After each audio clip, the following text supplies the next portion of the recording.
Hello बच्चों, नमस्कार। आज हम लोग प्लेटफॉर्म के टेट सीरीज 4 का डिस्कशन करेंगे।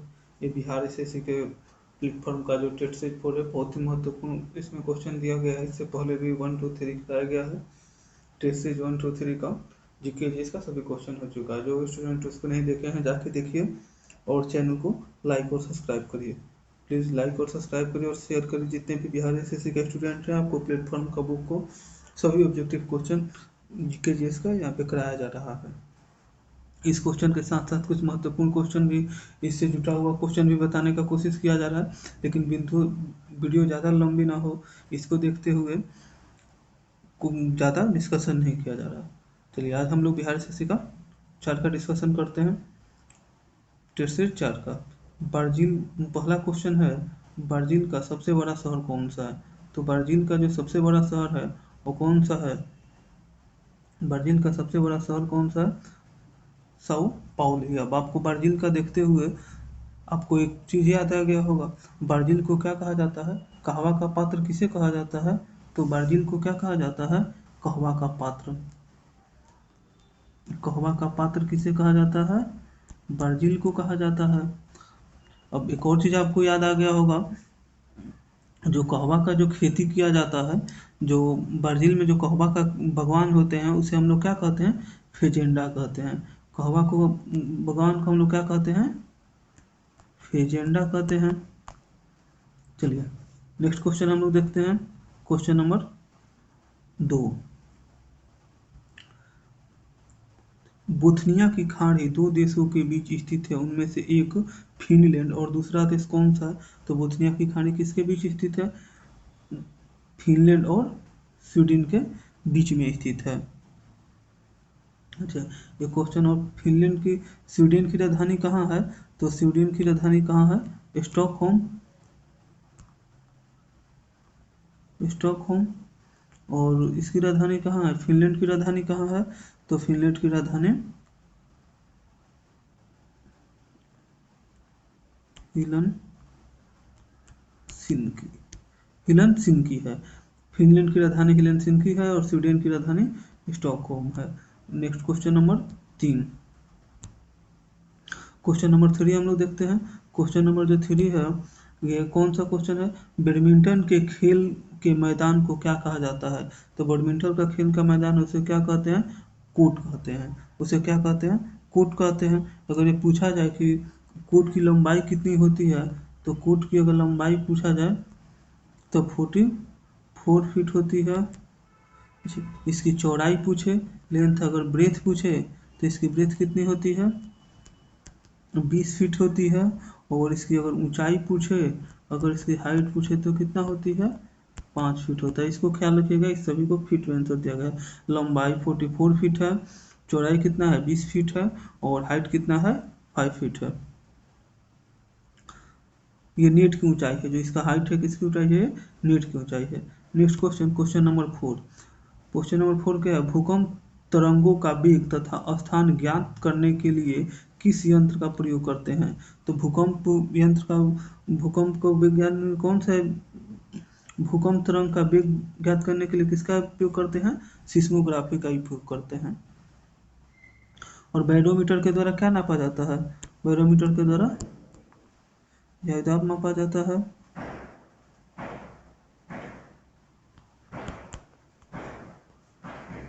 दाब मापा जाता है। चलिए नेक्स्ट क्वेश्चन है question number 5। Question number, Bharat का पहला विश्व शांति केंद्र कहाँ स्थापित किया जाएगा? तो भारत का जो पहला है विश्व शांति केंद्र कहाँ स्थापित किया जाएगा? गुरुग्राम में स्थापित किया जाएगा। Option number D. Question number 6 क्या है? भारतीय संविधान नागरिकों को कितने प्रकार का मौलिक अधिकार प्राप्त करता है? तो भारतीय संविधान है वो नागरिकों को 6 प्रकार का मौलिक अधिकार प्राप्त करता है। कितने प्रकार का मौलिक अधिकार प्राप्त करता है? 6 प्रकार का मौलिक अधिकार प्राप्त करता है। Option number C. अच्छा, अगर ये पूछा जाए कि मौलिक अधिकार का उल्लेख कहाँ पे है, तो मौलिक अधिकार का उल्लेख कहाँ पे है? भाग 3 में है। और भाग 3 में कहाँ से कहाँ तक है? भाग 3 में अनुच्छेद कहाँ से है? तो ये 12 से 35 तक किसके बारे में दिया गया है? मौलिक अधिकार में के बारे में दिया गया। तो भारतीय संविधान नागरिकों को कितने प्रकार का मौलिक अधिकार प्राप्त करता है? 6 प्रकार का अधिकार प्राप्त किया था। मूल संविधान में पूछा जाए तो मूल संविधान में 7 था, लेकिन अभी कितना है? 6 है। अच्छा, भारत ये कौन से भाग में दिया गया है? भाग 3 में दिया गया है। और अनुच्छेद नंबर कहाँ से कितना तक दिया गया है?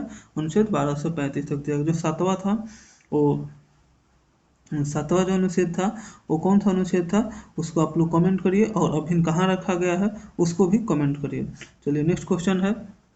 चलिए इतना हम बता देते हैं कि जो 7वां था वो कौन सा संपत्ति का अधिकार था, इसको हटा दिया गया है। अब वो किस अनुच्छेद में रखा गया आप लोग कमेंट करिए। नेक्स्ट क्वेश्चन हम लोग देखते हैं, क्वेश्चन नंबर 7। किस भारतीय जल प्रपात में राजा, रानी, रॉकेट और रूरर नामक 4 अलग अलग झरने हैं? तो ये किसमें झरने हैं ये? तो ऑप्शन नंबर डी, जोग जलप्रपात के ये अलग अलग क्या है? 4 झरने हैं। ये जोग जलप्रपात है, ये क्या है? भारत का सबसे ऊंचा झरना है। भारत का सबसे ऊंचा झरना कौन सा है? जोग जलप्रपात है, ऊंचा झरना है जोग जलप्रपात। चलिए नेक्स्ट क्वेश्चन है, क्वेश्चन नंबर 8। पुषाण काल में पुरापाषाण काल में लोग कहाँ रहते थे? पुरापाषाण काल में लोग कहाँ रहते थे? तो पहाड़ के कंदराओं में रहते थे। अच्छा, पूछा जाए पुरापाषाण काल की खोज किसके द्वारा किया गया था? तो सर रॉबर्ट ब्रूसफुट के द्वारा किया गया था। चलिए नेक्स्ट क्वेश्चन है, क्वेश्चन नंबर 9। संसार में सबसे बड़ा डेल्टा बनाती है? तो संसार में जो सबसे बड़ा डेल्टा बनाती है, कौन बनाती है? गंगा नदी बनाती है। और सुंदरबन डेल्टा क्या है? जो ये किसके द्वारा बनाया जाता है? गंगा नदी के द्वारा बनाया जाता है। और जो सुंदरबन जो डेल्टा है, सुंदरबन डेल्टा, ये जो सुंदरबन का जो डेल्टा है, ये क्या है? विश्व का सबसे बड़ा डेल्टा है। ये क्या है? विश्व का सबसे बड़ा डेल्टा, या विश्व का सबसे बड़ा डेल्टा पूछे तो कौन सा है? सुंदरबन डेल्टा विश्व का सबसे बड़ा डेल्टा है। ये क्या है? विश्व का सबसे बड़ा डेल्टा है। चलिए अगर नेक्स्ट क्वेश्चन हम लोग देखते हैं, बैडमिंटन का नेट जमीन से कितनी ऊंचाई पर होता है? देखिए बैडमिंटन का जो नेट होता है वो, फिर एक बैडमिंटन से कह रहा था कि वो कोर्ट को, खेल के मैदान को क्या कहा जाता है? कोर्ट कहा जाता है। वहाँ पे इसके नेट, बैडमिंटन का नेट जो है जमीन से कितनी ऊंचाई पर होता है? नेट है, वहाँ पर नेट का ऊंचाई बताए थे जो 5 फीट था। यहाँ पे पूछा नेट जो लगता है जमीन से कितनी ऊंचाई पे लगता है, लेकिन यहाँ पे किसमें दिया है? मीटर में दिया हुआ। कितना पे लगता है? 1.55 मीटर पे लगता है। अच्छा, जो बैडमिंटन का जो रॉकेट होता है उसका अगर पूछे, जो बैडमिंटन का जो रॉकेट होता है इसका वजन कितना होता है? ये भी क्वेश्चन पूछा जाता है। इसका क्वेश्चन होता है 85 से लेके 140 ग्राम तक। चलिए नेक्स्ट क्वेश्चन है, क्वेश्चन नंबर 11। निम्नलिखित कथनों में से कौन सा कथन सही है? तो निम्नलिखित कथनों में से कौन सा कथन सही है? भारतीय संविधान अध्यात्मक है, गलत है। भारत का एक मात्र भारत एक नाम मात्र का राजतंत्र है, गलत है। भारत एक कुलीतंत्र है, ये भी गलत है। भारत एक संस्थानात्मक प्रजातंत्र है, ऑप्शन नंबर डी। संसदीय व्यवस्था कहाँ से लिया गया है? तो संसदीय व्यवस्था ब्रिटेन से लिया गया है। इसका यहाँ पे संसदात्मक व्यवस्था में क्या होता है? जो जनता के द्वारा चुने गए प्रतिनिधि होते हैं, उनके द्वारा जो चुने गए प्रतिनिधि, उनके द्वारा क्या क्या इसका शासन किया जाता है। और यहाँ पे संवैधानिक जो प्रमुख होते हैं क्या नाम होते हैं? नाम मात्र के होते हैं। नेक्स्ट क्वेश्चन हम देखते हैं, क्वेश्चन नंबर 12। मॉर्ले डार्लिंग नदी बेसिन निम्नलिखित में से किस देश में है? तो मॉर्ले डार्लिंग है किस देश की बेसिन है? ये ऑस्ट्रेलिया की है। किसकी है? ऑस्ट्रेलिया की है। चलिए नेक्स्ट क्वेश्चन हम लोग देखते हैं, संविधान, क्वेश्चन नंबर 13। संविधान के किस अनुच्छेद में राज्यों द्वारा प्राथमिक शिक्षा मातृभाषा में दिए जाने का प्रावधान है? तो किसमें प्रावधान इसका किया गया है? तो ये किया गया है 350 का ए। और राजभाषा का उल्लेख किसमें किया गया है? तो 343 का 1 नंबर में किसका अनुच्छेद किया गया है? राजभाषा हिंदी का उल्लेख किया गया है। राजभाषा हिंदी का उल्लेख किया गया है। और अनुच्छेद 351 क्या है? हिंदी भाषा के विकास से संबंधित है। हिंदी भाषा के विकास से कौन सा संबंधित है?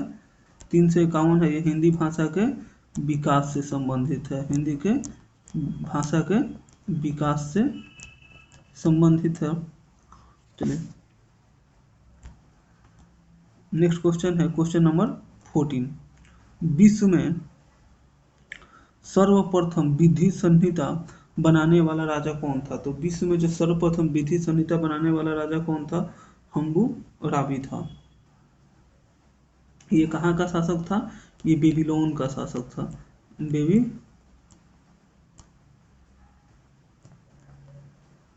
बेबीलोन का शासक था हेम्बू राजा, और इसी के द्वारा क्या बनाया गया था? विश्व में सर्वप्रथम विधि संहिता बनाया गया था। और भारत के जो प्रथम विधिवेता कौन है? मनु को माना जाता है। भारत के किसको माना जाता है? मनु को माना जाता है। और विश्व में अगर पूछे विश्व में किसको माना जाता है, तो हम्बुराबी को माना जाता है, जो बेबीलोन का शासक था। Question number 15। निम्नलिखित में से कौन से राष्ट्रपति लगातार 2 कार्यकाल के दौरान राष्ट्रपति पद पर बने रहे? तो कौन से बने रहे थे? डॉक्टर राजेंद्र प्रसाद। डॉक्टर राजेंद्र प्रसाद जो थे वो लगातार 2 बार बने हुए थे। ये प्रथम बार इनका चुनाव कब हुआ था? तो इनका प्रथम बार 24 जनवरी 1950 को हुआ था। ये राष्ट्रपति चुने गए थे और ये लगातार 2 कार्यकाल तक क्या रहे थे? भारत के राष्ट्रपति पे रहे थे। और जो 24 जनवरी 1950 को चुना गया था, ये किसके द्वारा चुना गया था? संविधान सभा के द्वारा चुना गया था। नेक्स्ट क्वेश्चन है क्वेश्चन नंबर 16। गुलाबों की लड़ाई कहाँ लड़ी गई थी? तो गुलाबों की लड़ाई कहाँ लड़ी गई थी? तो इंग्लैंड में लड़ी गई थी। एक और क्वेश्चन आता है, सर्वप्रथम औद्योगिक क्रांति कहाँ हुआ था? वो भी इंग्लैंड में ही हुआ था। चलिए नेक्स्ट क्वेश्चन हम लोग देखते हैं क्वेश्चन नंबर 17। बुकर सम्मान से सम्मानित प्रथम भारतीय महिला कौन है? तो बुकर सम्मान से सम्मानित पहले भारतीय महिला कौन है? अरुंधति राय। इनका जो पुस्तक है the God of small things के लिए 1997 में इनको बुकर सम्मान मिला था। कौन से पुस्तक के लिए? The God of small things के लिए इनको क्या मिला था? मानबुकर पुरस्कार मिला था। कब मिला था? 1977 में मिला था। The God of small things. Question number 18। विश्व स्वास्थ्य संगठन का मुख्यालय कहाँ है? तो विश्व स्वास्थ्य संगठन का मुख्यालय कहाँ है? विश्व स्वास्थ्य संगठन का मुख्यालय जनेवा में है। विश्व स्वास्थ्य संगठन का स्थापना कब किया गया था? तो 7 अप्रैल 1948 को क्या किया गया था? विश्व स्वास्थ्य संगठन का स्थापना किया गया था। और एक और क्वेश्चन इसका बता देते हैं, जो विश्व मौसम विज्ञान संगठन का मुख्यालय कहाँ है? तो विश्व मौसम विज्ञान संगठन का भी मुख्यालय कहाँ है? जनेवा में है। चलिए नेक्स्ट क्वेश्चन हम लोग देखते हैं क्वेश्चन नंबर 19। दिल्ली समझौता के दौरान ब्रिटिश भारत का बसराज कौन था? तो जो दिल्ली समझौता हुआ था, ये कब हुआ था? दिल्ली समझौता जो गांधी और इरविन के बीच में हुआ था। तो ब्रिटिश समझौता के दौरान ब्रिटिश भारत का बसराज कौन था? तो ब्रिटिश भारत का बसराज कौन था? लॉर्ड इरविन था, ऑप्शन नंबर डी। और ये कब हुआ था? तो ये हुआ था 5 मार्च 1931 को हुआ था। इसी समझौता के तहत महात्मा गांधी क्या लिए थे? द्वितीय गोलमेज सम्मेलन पे भाग लिए थे। और ये मात्र जो तीनों गोलमेज सम्मेलन हुआ था, मात्र ये द्वितीय जो सम्मेलन हुआ था उसी में ये भाग लिए थे। गोलमेज सम्मेलन जो हुआ था द्वितीय, उसी में भाग लिए थे। और ये दलितों के अलग निर्वाचन क्षेत्र के देने के विषय में विरोध किए, और उसी के विरोध में क्या है, द्वितीय गोलमेज सम्मेलन से वापस लौट आए थे। नेक्स्ट क्वेश्चन है क्वेश्चन नंबर 20। रूस का मैनचेस्टर किसे कहते हैं? तो रूस का मैनचेस्टर किसे कहते हैं? रूस का मैनचेस्टर इवान नोवा को कहते हैं। अच्छा, भारत का मैनचेस्टर किसे कहते हैं? तो भारत का मैनचेस्टर किसे कहते हैं? अहमदाबाद को कहते हैं। अहमदाबाद। अच्छा, मैनचेस्टर है कहाँ पे? तो मैनचेस्टर है ये ब्रिटेन में है। ये कहाँ है? ब्रिटेन में है। जो सूती वस्त्रों के लिए सूती वस्त्रों के लिए विख्यात है। और अगर पूछा जाए भारत में सूती वस्त्रों की राजधानी किसे कहा जाता है, तो जो सूती वस्त्रों की राजधानी है उसको भारत में मुंबई को कहा जाता है। नेक्स्ट क्वेश्चन है क्वेश्चन नंबर 21। मानचित्र में नीले रंग का प्रयोग किसके प्रदर्शन में होता है? तो मानचित्र में जो नीले रंग का प्रयोग है वो नदियों के लिए किया जाता है। Question number C. और हम लोग देखते हैं जो अंतरिक्ष यात्री जो क्या दिखाई देता है, अंतरिक्ष यात्री को पृथ्वी जो है वो नीला दिखाई देता है। किस रंग का दिखाई देता है? नीला दिखाई देता है। क्यों दिखाई देता है? क्योंकि यहाँ ज़्यादा मात्रा में क्या है, पानी है, इसके चलते नीला दिखाई देता है। इसी चलते हम लोग पृथ्वी को क्या कहते हैं? पृथ्वी को नीला ग्रह कहते हैं। पृथ्वी को हम लोग इसी के कारण क्या कहते हैं? नीला ग्रह कहते हैं।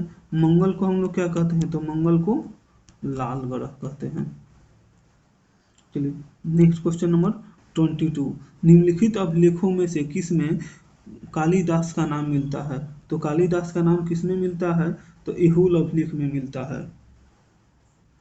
एहुल अभिलेख में किनका नाम मिलता है? कालिदास का नाम मिलता है। और एहुल अभिलेख जो है ये किसके द्वारा बनाया गया था? तो ये महान शासक था, चालुक्य वंश का शासक था। किसके द्वारा किया गया था? तो ये चालुक्य वंश का जो शासक था पुलकेशन द्वितीय।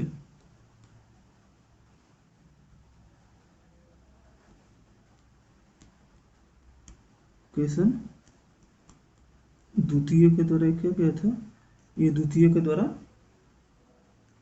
बनवाया गया था, उत्तीर्ण करवाया गया था, लिखवाया गया था ये होल अभिलेख। चलिए नेक्स्ट क्वेश्चन है क्वेश्चन नंबर 23। वाकर कप का संबंध किस खेल से है? तो वाकर कप का संबंध किससे है? गोल्फ से है। वाकर कप का संबंध किससे है? गोल्फ से है। नेक्स्ट क्वेश्चन है क्वेश्चन नंबर 24। हर्षवर्धन पुत्र था। हर्षवर्धन किसका पुत्र था? तो हर्षवर्धन जो था वो प्रभाकर वर्धनन का पुत्र था। और जो हर्षवर्धन जो था ये किसका पुत्र था? प्रभाकर वर्धनन का पुत्र था। नेक्स्ट क्वेश्चन हम लोग देखते हैं क्वेश्चन नंबर 25। भारत में बेरोजगारी का प्रमुख कारण है। तो भारत में जो बेरोजगारी का प्रमुख कारण है क्या है? जनसंख्या में तीव्र वृद्धि। इसको हम लोग पहले वाले जो सेट आया था उसमें भी पूछा गया था। इसी तरह से आप लोग डेली अगर सेट प्रैक्टिस करते रहिएगा तो क्या होगा, क्वेश्चन रिपीट होते रहेगा, आपको याद होते रहेगा, तुरंत देखते आप लोग बाद वाला सेट में क्या आंसर देने लगेगा।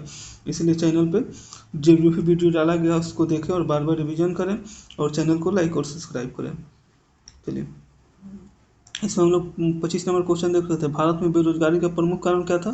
जनसंख्या में तीव्र वृद्धि। और भारत में पूछा जाए किस प्रकार की बेरोजगारी पाई जाती है? तो भारत में संरचनात्मक बेरोजगारी पाई जाती है। कैसी बेरोजगारी पाई जाती है? तो संरचनात्मक बेरोजगारी पाई जाती है। और जो अदृश्य बेरोजगारी किस में पाई जाती है? अदृश्य बेरोजगारी कृषि में पाई जाती है। और शहरी क्षेत्र में जो मुख्य बेरोजगारी पाई जाती है वो शिक्षित बेरोजगारी पाई जाती है। चलिए नेक्स्ट क्वेश्चन हम लोग देखते हैं क्वेश्चन नंबर 26। क्वेश्चन नंबर 26 का सांकेतिक मुद्रा व्यवस्था किसने लागू किया था? तो जो सांकेतिक मुद्रा व्यवस्था है वो मोहम्मद बिन तुगलक के द्वारा लागू किया गया था। Option number D. तो सांकेतिक मुद्रा में क्या हुआ था? मोहम्मद बिन तुगलक क्या किया था कि ये चांदी और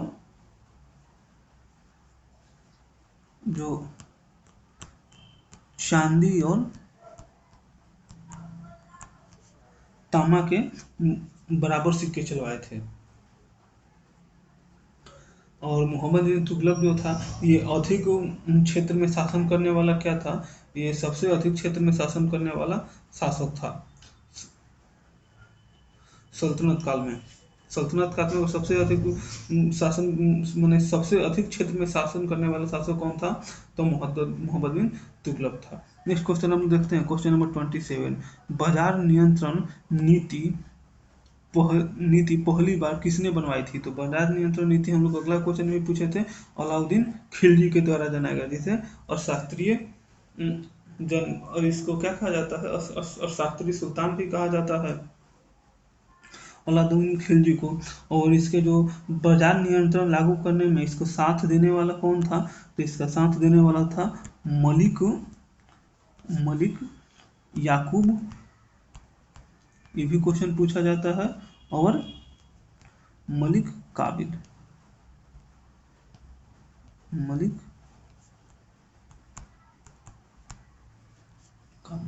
चलिए नेक्स्ट क्वेश्चन है, क्वेश्चन नंबर 28। निम्नलिखित में से कौन सा क्षेत्र टोडा जनजाति का मूल निवास स्थान है? तो टोडा जनजाति का मूल निवास स्थान कौन है?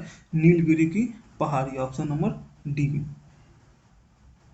और ये क्वेश्चन, ये जो हमारा ज्योग्राफी का मेन अलग से क्वेश्चन आया था, उसमें इसको बताए थे। नीलगिरी की पहाड़ी कहाँ स्थित है? तो नीलगिरी की पहाड़ी कहाँ स्थित है? तमिलनाडु में स्थित है। कहाँ स्थित है? तमिलनाडु में स्थित है। नीलगिरी की पहाड़ी कहाँ स्थित है? तमिलनाडु में स्थित है। और नीलगिरी की जो सबसे ऊंची चोटी है उसका नाम क्या है? दोदा बेटा। दोदा बेटा क्या है? ये नीलगिरी की सबसे ऊंची चोटी है। इसकी ऊंचाई कितना है? 2637 मीटर। चलिए नेक्स्ट क्वेश्चन हम लोग देखते हैं, क्वेश्चन नंबर 29। हिंदी साहित्य का स्वर्ण युग किसके शासनकाल को कहा जाता है? तो हिंदी साहित्य का जो स्वर्ण काल है किसको कहा जाता है? अकबर के शासनकाल को कहा जाता है। अकबर क्या किया था? अकबर जो था वो महाभारत को हिंदी में अनुवाद कराया था। तो महाभारत का हिंदी में अनुवाद क्या था? महाभारत का जो हिंदी में अनुवाद था वो किस नाम से करवाया था? रजनामा के नाम से करवाया था। रजनामा के नाम से क्या कराया था? हिंदी में अनुवाद कराया था। चलिए नेक्स्ट क्वेश्चन हम लोग देखते हैं, क्वेश्चन नंबर 30। बिहार की कुल जनसंख्या का कितने प्रतिशत भाग कृषि पर आश्रित है? तो बिहार की जो कुल जनसंख्या उसका 77% भाग किस पे आश्रित है? कृषि पे आधारित है। Question number 31। राष्ट्रीय श्रम आयोग के अनुसार कृषि श्रमिक कितने प्रकार के होते हैं?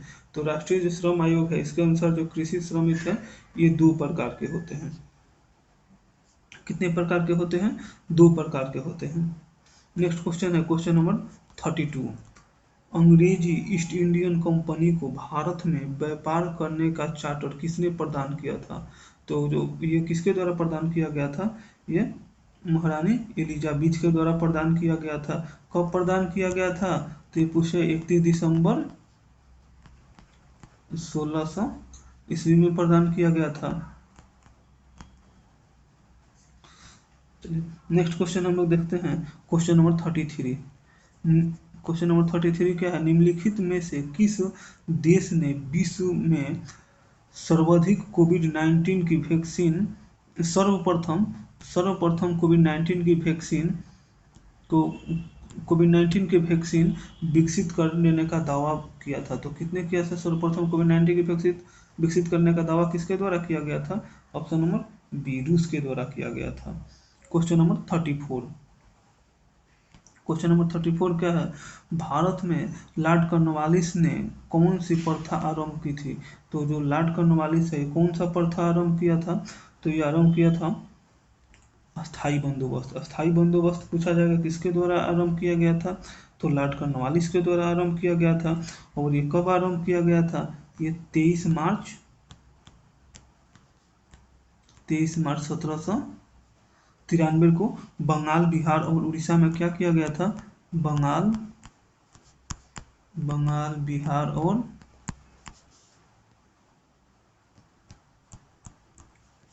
उड़ीसा में अस्थाई बंदोबस्त को लागू किया गया था।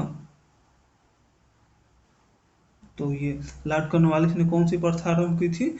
तो अस्थाई बंदोबस्त की प्रथा आरंभ की थी। कब की थी? तो ये 23 मार्च 1793 को बंगाल, बिहार और उड़ीसा में क्या किया? अस्थाई बंदोबस्त को लागू किया। नेक्स्ट क्वेश्चन है क्वेश्चन नंबर 35।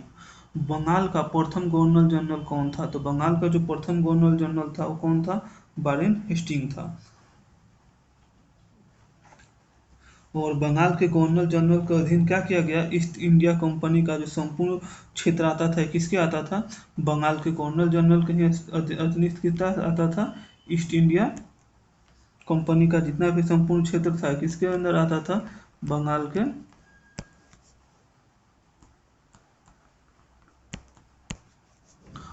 के गवर्नर जनरल के अंदर में आता था। चलिए नेक्स्ट क्वेश्चन हम लोग देखते हैं क्वेश्चन नंबर 36। सती प्रथा किसके अंतर्गत समाप्त की गई थी? तो जो सती प्रथा है वो किसके अंतर्गत समाप्त की गई थी? बंगाल अधिनियम 17 के द्वारा समाप्त की गई थी। जो बंगाल अधिनियम है 17 के द्वारा, इसके द्वारा क्या किया गया था? सती प्रथा को समाप्त किया गया था। सती प्रथा को कब समाप्त किया गया था ये भी क्वेश्चन पूछता है। तो बंगाल अधिनियम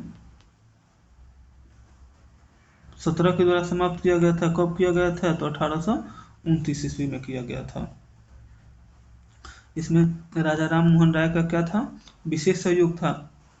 क्वेश्चन नंबर 37। उत्तराखंड के 12वें मुख्यमंत्री कौन बने हैं? तो उत्तराखंड के जो 12वें मुख्यमंत्री कौन बने हैं? पुष्कर सिंह धामी। नेक्स्ट क्वेश्चन है क्वेश्चन नंबर 38। क्वेश्चन नंबर 38 क्या है? निम्नलिखित में से कौन कौन संविधानात्मक संविधानेतर संस्था है? माने संविधान के अधीन कौन सा जो है संविधानेतर संस्था है? मैंने जिसका उल्लेख क्या है संविधान में नहीं दिया गया है। तो संघ लोक सेवा आयोग का है, वित्त आयोग का है, नीति आयोग का नहीं है। नीति आयोग का ही पुराना नाम क्या है? तो नीति आयोग का पुराना नाम क्या है? नीति आयोग का पुराना नाम क्या है? योजना आयोग। योजना आयोग। जैसे 1 जनवरी में इसका नाम क्या कर चेंज किया गया? 1 जनवरी 2015 को योजना आयोग का नाम चेंज करके क्या कर दिया गया? नीति आयोग किया गया था। चलिए नेक्स्ट क्वेश्चन है क्वेश्चन नंबर 39। बीपी चंद्रपाल अपने राजनीतिक जीवन के प्रारंभ में निम्नलिखित में से क्या थे? तो जो बिपिन चंद्रपाल थे वो अपने राजनीतिक जीवन के प्रारंभिक में एक उग्रवादी उग्रवादी ने एक उदारवादी विचारधारा को शुरू किया था इन्होंने। और बाद में ये क्या बने? और ये बाद में जो गरम दल थे उनके साथ जुट गए थे, लाल बाल और पाल। इन्हीं को लोग क्या, लाल बाल और पाल,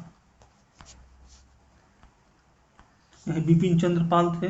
जो बिपिन चंद्र पाल, लाल बाल पाल, ये क्या थे? गरम दल के थे। जो लाला लाजपत राय थे कहाँ के थे? ये पंजाब के थे। बाल गंगाधर तिलक कहाँ के थे? महाराष्ट्र के थे। और बिपिन चंद्र पाल ये कहाँ के थे? तो बिपिन चंद्र पाल पश्चिम बंगाल के थे। चलिए नेक्स्ट क्वेश्चन है क्वेश्चन नंबर 40। बिहार दिवस 2022 की थीम क्या घोषित की गई है? तो बिहार दिवस 2022 है, इसकी थीम क्या घोषित की गई है? जल जीवन हरियाली। Option number C. Question number 41। सर्वोच्च न्यायालय ने निम्नलिखित में से किस वरिष्ठ अधिवक्ता को न्यायालय की अवमानना का दोषी पाया है? तो सर्वोच्च न्यायालय निम्नलिखित में से किस वरिष्ठ अधिवक्ता को न्यायालय की अवमानना का दोषी पाया है? तो किसको पाया है?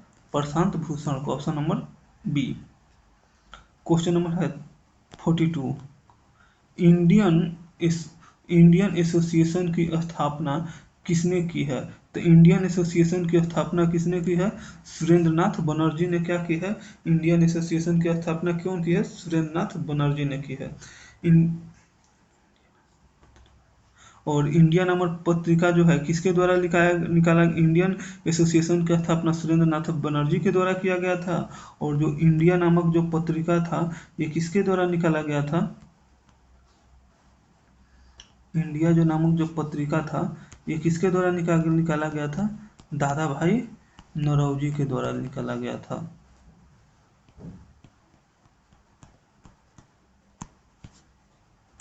नेक्स्ट क्वेश्चन है क्वेश्चन नंबर 43।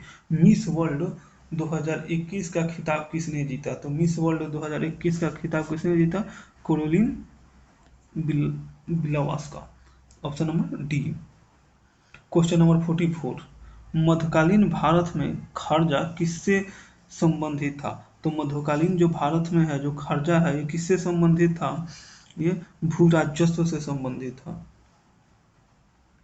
जो मध्यकालीन भारत में जो गैर मुसलमान से लिए जाने वाला ये खर्जा किससे लिया जाता था? खर्जा लिया जाता था गैर मुसलमान से। जो गैर मुसलमान से उनसे क्या लिया जाता था? खर्जा लिया जाता था। गैर मुसलमान से लिया जाने वाला क्या था? खर्जा था। और मुस्लिमों से जो लिया जाने वाला था वो मुस्लिमों से लिया जाने वाला क्या था? उसरो जो था ये मुस्लिम लोग से लिया जाता था। अच्छा, जो इसी में जो पूछा जाता है जो जजिया कर था ये जजिया भी किसके द्वारा लिया जाता था? तो जजिया भी लिया जाता था, ये भी गैर मुस्लिमों के द्वारा ही लिया जाता, गैर मुस्लिमों से लिया जाता था, गैर मुस्लिम से लिया जाता था। चलिए नेक्स्ट क्वेश्चन हम लोग देखते हैं क्वेश्चन नंबर 45। एतमदु एताम एतामदुद उद दौला का मकबरा किससे संबंधित है? तो एतामदुद उद दौला का जो मकबरा है ये किससे संबंधित है? तो ये जहांगीर से संबंधित है। एतामुद्दौला का जो मकबरा है ये किसके द्वारा बनवाया गया था? ये जो इसकी पत्नी थी नूरजहां, ये नूरजहां के मकबरा है। किसका मकबरा है? और ये किसके द्वारा बनवाया गया था? तो नूरजहां के द्वारा बनाया गया था 1627 ईस्वी में। एतामुद्दौला का मकबरा किससे संबंधित है? जहांगीर से संबंधित है। किसने बनाया था? तो नूरजहां ने बनाया था। कब बनाया था? तो 1627 ईस्वी में बनाया था। तो एतामुद्दौला को जब उपाधि किसको दिया गया था? तो नूरजहां के पिता को दिया गया था। और कौन दिया था? तो जहांगीर दिया था। Question number 46। The end game उपन्यास के लेखक हैं। द एंड गेम उपन्यास के लेखक कौन है? तो S Hussain Zaidi. Option number D. Next question है क्वेश्चन नंबर 47। भारत का महान ज्योतिषाचार्य आर्यभट्ट का बिहार के किस नगर से गहरा संबंध है? तो इनका बिहार के किस नगर से संबंध है? पाटलिपुत्रा से संबंध है। और इनका जन्म कब हुआ था? अगर इनका जन्म पूछे तो इनका जन्म हुआ था 476 ईसा पूर्व में। और इन्होंने क्या दिया था? शून्य का आविष्कारक और दशमलव प्रणाली इन्हीं के द्वारा दिया गया था। शून्य और दशमलव प्रणाली।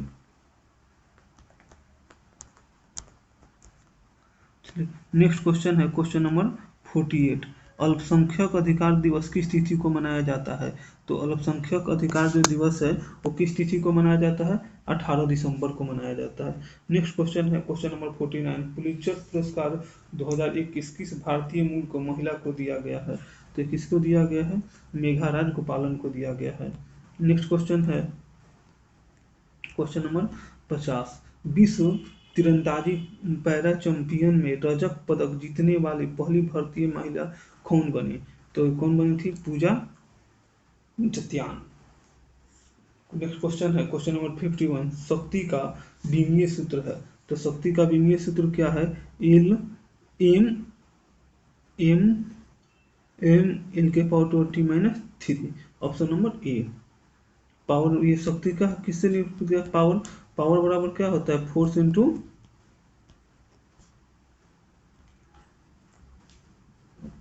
एरिया। और जो फोर्स का है ये M L T minus 2, M L T minus 2। और एरिया का क्या है? एल का पावर 2। इससे ये निकल जाएगा शक्ति का। चलिए नेक्स्ट क्वेश्चन है क्वेश्चन नंबर 52। बॉयल का नियम का सूत्र है। तो बॉयल का जो नियम है ये बॉयल का नियम किस किस नियम पर देता है? तो स्थिर ताप पर देता है। स्थिर ताप पर क्या है? स्थिर ताप पे है। तो ऑप्शन नंबर कौन सा आ जाएगा? डी। ये बॉयल का नियम क्या बताता है? अगर स्थिर ताप पर नियत मात्रा में अगर आयतन उसके दाब के क्या होता है? जो व्युत्क्रमानुपाती होता है। मीन्स अगर प्रेशर बढ़ेगा तो आयतन क्या होगा? घटेगा। अगर प्रेशर अगर कम होगा तो आयतन क्या होगा, बढ़ेगा। और जो चार्ल्स का जो नियम दिया है, ये चार्ल्स किस पे ये भी पूछा जाता है। जो चार्ल्स का जो नियम है ये किस पे है, तो जो चार्ल्स का नियम है किस पे है, नियत दाब पे है। नियत दाब पे है, V proportional to T. Mean जैसे जैसे वॉल्यूम, अगर टेम्परेचर बढ़ेगा तो वॉल्यूम बढ़ेगा, वॉल्यूम बढ़ेगा तो टेम्परेचर बढ़ेगा। चलिए नेक्स्ट क्वेश्चन में देखते हैं, क्वेश्चन नंबर 53। एक इलेक्ट्रॉन की सही स्थिति तथा ऊर्जा के साथ निर्धारण क्या है। एक इलेक्ट्रॉन की जो सही स्थिति और ऊर्जा के साथ निर्धारण क्या है, असंभव है। Option number E। Next question हम लोग देखते हैं, क्वेश्चन नंबर 54। एक सरल लोलक की प्रभावी लंबाई के मापन में प्रतिशत त्रुटि 2% तथा आवर्तकाल के मापन में प्रतिशत त्रुटि 1% है, तो जी का मान अधिकतम प्रतिशत त्रुटि कितना होगा, 4% होगा। ये t is equal to 2π/L/g पे इसको बैठाना पड़ेगा, थोड़ा लेंगे इसको बनाइएगा, ये 4% आ जाएगा। नेक्स्ट क्वेश्चन है क्वेश्चन नंबर 55। चुंबकीय अनुनाद पर आधारित है। चुंबकीय अनुनाद पर क्या आधारित है, तो एमआरआई किस पे आधारित है, चुंबकीय अनुनाद पे आधारित है। और रेडियोथेरेपी में कौन से किरणों का प्रयोग किया जाता है। एक ये भी क्वेश्चन पूछा जाता है कि रेडियोथेरेपी में कौन सी किरणों का प्रयोग किया जाता है, तो रेडियोथेरेपी में गामा विकिरण का प्रयोग किया जाता है। किसका किया जाता है, गामा विकिरण का प्रयोग किया जाता है। नेक्स्ट क्वेश्चन है क्वेश्चन नंबर 56। अब केंद्रीय बल सदैव कार्य करता है। अब केंद्रीय जो बल है वो सदैव किसके केंद्र की त्रिज्या की ओर हमेशा क्या करता है, तो केंद्रीय बल काम करता है। और ये कोई गोल चक्री है, इसमें अगर कोई यहाँ पर लटकाया गया है तो इधर की तरफ जो इसका केंद्र है, यहाँ पे इसका जो सेंटर है इधर की तरफ ये काम करेगा। कौन सा, ये है अभिकेंद्रीय बल है। जो बाहर की तरफ जो काम करेगा, जो बाहर की तरफ काम करेगा कौन सा करेगा, अपकेंद्रीय बल। अप केंद्रीय बल जो है क्या करेगा, बाहर की तरफ करेगा, तो केंद्रीय बल अंदर की तरफ काम करेगा। चलिए नेक्स्ट क्वेश्चन है क्वेश्चन नंबर 57। सही कथन छांटिए। सही कथन इसमें से क्या होगा, चाल एवं वेग दोनों दिशा एवं परिमाण होता है, गलत है। चाल में केवल परिमाण एवं वेग में परिमाण एवं दिशा दोनों होता है। ऑप्शन नंबर बी ही इसका क्या हो जाएगा, सही आंसर हो जाएगा। Question number 58। यदि प्रक्षेप के वेग को 2 गुना कर दिया जाए तो उसका अधिकतम प्रसार होगा। यदि किसी प्रक्षेप को वेग को 2 गुना कर दिया जाए तो उसका अधिकतम प्रसार कितना गुना होगा, तो उसका अधिकतम प्रसार 4 गुना हो जाएगा। क्या होता है, range is equal to u²/g। तो अब यहाँ अगर बोल रहा है कि इसको वेग को 2 गुना कर दिया जाए तो 2 दूनी का कितना हो जाएगा, ये 4 हो जाएगा। अगर 4 यहाँ x रख के बनाए तो 4x हो जाएगा। इसी के लिए इसके मान में कितने का फर्क पड़ेगा, 4 गुना हो जाएगा। नेक्स्ट क्वेश्चन है क्वेश्चन नंबर 59। निम्नलिखित में से किस बीमारी के लिए ट्राइवेलेंट के स्थान पर बाइवेलेंट ORV देने का निर्णय भारत सरकार ने लिया है, तो किसको लिया है, पोलियो के लिए। नेक्स्ट क्वेश्चन है क्वेश्चन नंबर 60। क्वेश्चन नंबर 60 क्या कह रहा है, क्वेश्चन नंबर 60 है परमाणु के उपकोषों को भरने का क्रम नियंत्रित होता है। जो परमाणु के जो उपकोष है इसको भरने का किसके द्वारा भरा जाता है, अफबाहों के सिद्धांत के द्वारा भरा जाता है। ऑप्शन नंबर ई। अफबाहों का सिद्धांत क्या था। चलिए नेक्स्ट क्वेश्चन है क्वेश्चन नंबर 61। क्षैतिज वृत्त में नियत चाल से गतिशील वस्तु के लिए क्षैतिज वृत्त के नियत चाल से गतिशील वस्तु के लिए नियत है। क्या नियत है, तो गतिज ऊर्जा क्या है, नियत है। ऑप्शन नंबर ए। चलिए नेक्स्ट क्वेश्चन है क्वेश्चन नंबर 62। सीमांत घर्षण निर्भर करता है, तो सीमांत घर्षण तल की प्रकृति और अभिलंब प्रक्रिया पर निर्भर करता है। सीमांत घर्षण किस पर निर्भर करता है? तो तल की प्रकृति और अभिलंब प्रतिक्रिया पर निर्भर करता है। नेक्स्ट क्वेश्चन है क्वेश्चन नंबर 63। CH3OH का रासायनिक सूत्र है, तो क्या है? मीथेन ऑक्साइड जो है, मीथेन, इसका इसका रासायनिक सूत्र है क्या है? Methyl alcohol. Option number B. CH3 क्या है? ये मीथेन है, ये OH क्या है? अल्कोहल है, मीथेन एल्कोहल। चलिए नेक्स्ट क्वेश्चन हम लोग देखते हैं। ब्लीचिंग पाउडर का आप लोग जानते हैं CaCaO ये किसका है?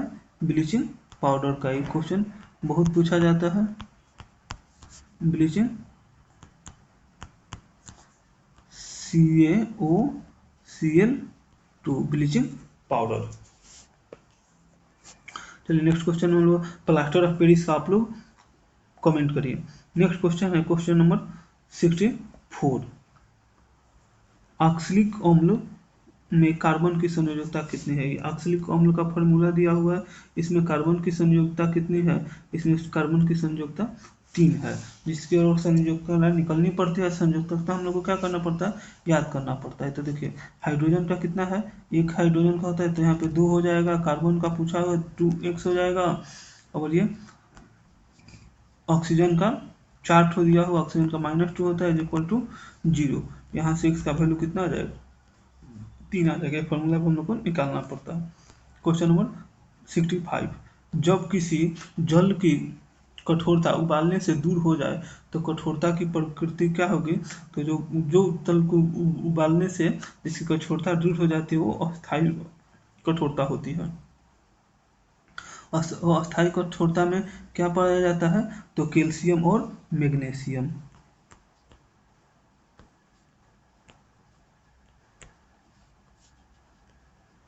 कैल्शियम और मैग्नीशियम।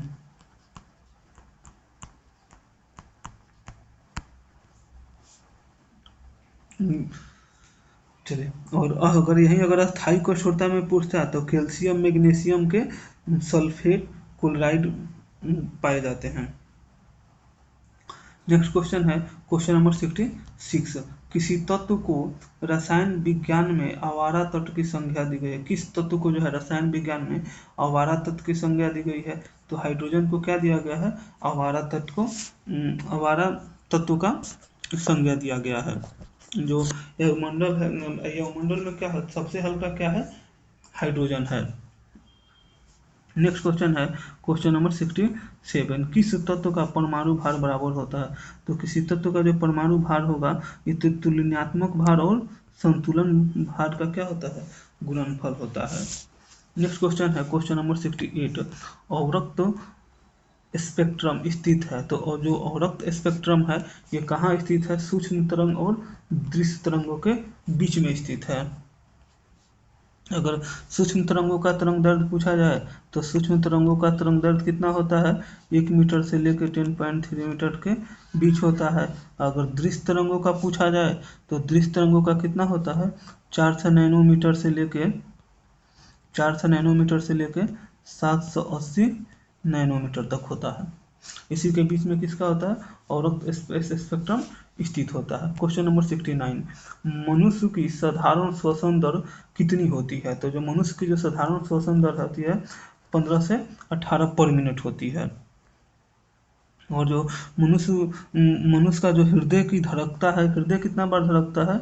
तो 72 बार धड़कता है। ये क्या है? ये हृदय की धड़कन है। हृदय जो धड़कता है उसका ये दिया गया है। नेक्स्ट क्वेश्चन है क्वेश्चन नंबर 70। वृद्धि हार्मोन का स्रावन किसके द्वारा होता है? जो वृद्धि हार्मोन है इसका जो स्रावन होता है ये किसके द्वारा होता है? तो वृद्धि हार्मोन का जो स्रावन है ये पिट्यूटर ग्लैंड के द्वारा होता है, पिट्यूटर ग्रंथि के द्वारा होता है। और पिट्यूटर ग्रंथि को हम लोग किस ग्रंथि के नाम से जानते हैं? इसे मास्टर ग्रंथि के नाम से जानते हैं। मास्टर ग्रंथि के नाम से जानते हैं। चलिए नेक्स्ट क्वेश्चन है क्वेश्चन नंबर 71 नंबर क्वेश्चन है सही सुमेलित युग्म का चयन करिए। तो सही सुमेलित इसमें से कौन सा है? तो जो क्योटो प्रोटोकॉल है ये किसके लिए है? जलवायु परिवर्तन से संबंधित है। क्रिटिकल जो जो क्योटो प्रोटोकॉल है किससे संबंधित है? जलवायु परिवर्तन से संबंधित है। जो मॉन्ट्रियल प्रोटोकॉल है ये किससे संबंधित है? तो ये ग्लोब से संबंधित नहीं है। किससे संबंधित है? ओजोन परत से जो था, ओजोन परत से संबंधित था।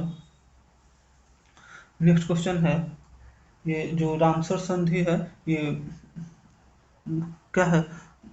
भौमिक जल प्रदूषण से संबंधित नहीं है। जो रामसर संधि है ये आर्द्र भूमि संरक्षण से संबंधित है। नेक्स्ट क्वेश्चन है क्वेश्चन नंबर 72। लैंगरहैंस के द्वीप जो इंसुलिन का स्रावन करते हैं स्थित होते हैं, ये कहाँ स्थित होते हैं? तो ये अग्नाशय में स्थित होते हैं। कहाँ स्थित होते हैं? ऑप्शन नंबर डी, अग्नाशय में स्थित होते हैं। और ये जो इंसुलिन का जो स्रावन करते हैं कहाँ स्थित होते हैं? अग्नाशय में स्रावित होते हैं।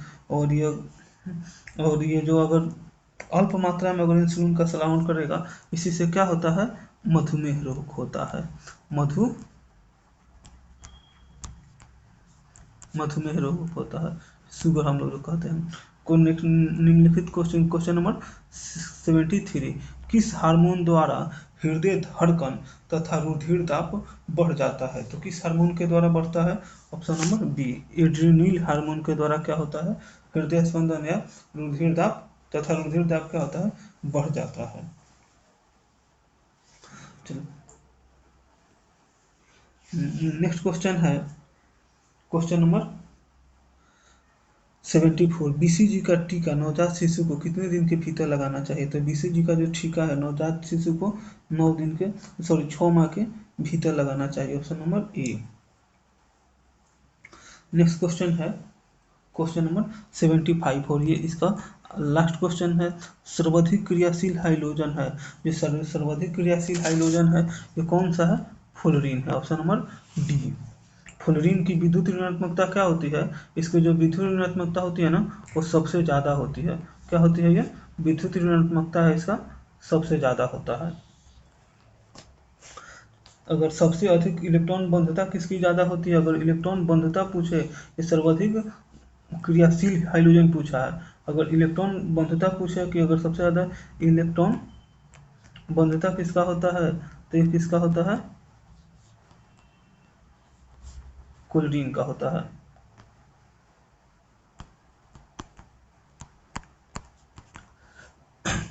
चलिए आज का ये 75 क्वेश्चन का सीरीज यहीं पे ख़त्म होता है। नेक्स्ट में हम लोग क्वेश्चन देखें क्वेश्चन नंबर प्रैक्टिस सेट 4 का देखेंगे। जो इस वीडियो को देखे प्लीज़ लाइक करिए, चैनल को सब्सक्राइब करिए और बेल आइकन दबा दीजिए, क्योंकि बेल आइकन अगर जो भी हम डालेंगे वीडियो उसका नोटिफिकेशन आपको हो जाएगा। और डेली कोशिश किया जाएगा एक वीडियो डालने का। और करेंट अफेयर का भी इसमें क्या किया जाएगा, डेली 10 करेंट अफेयर जो रहेगा उसको शॉर्ट वीडियो के रूप में डाला जाएगा। उसको भी क्या करें, आप लोग देखें और चैनल को लाइक और सब्सक्राइब करें। Thank you for watching video.